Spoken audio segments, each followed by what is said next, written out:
Hello and welcome to a a successful transition from monogamy to open.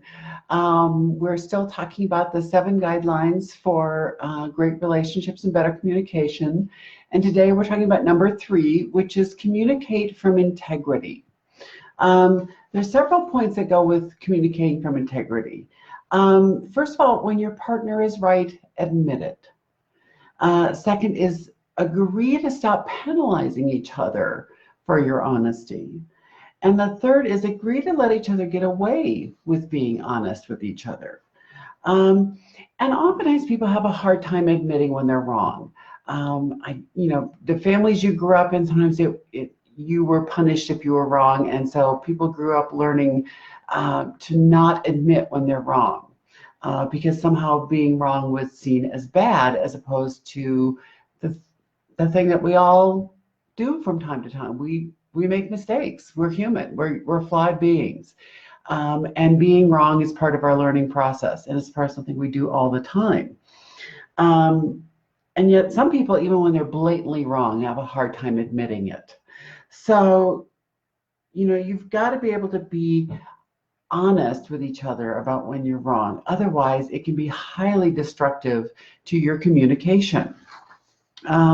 And another problem is that when people feel penalized when they're being honest with each other, is that if they're honest, then their partner is angry or pouts, or everything shuts down and they can't handle having to admit when they're wrong.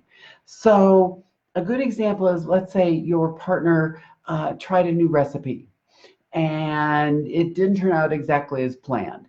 And they ask you, how is dinner?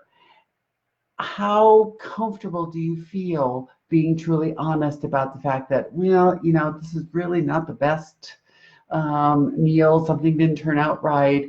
Or do you feel like you have to lie and be like, oh, yeah, it's great, honey. Yeah, it's wonderful, when you're lying through your teeth because it's the most disgusting thing you've ever eaten in your life?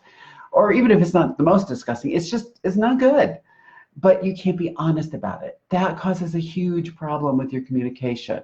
How are you going to be honest about the difficult stuff if you can't even admit that one dinner didn't turn out as planned? And finally, you have to find a way to let each other get away with being honest.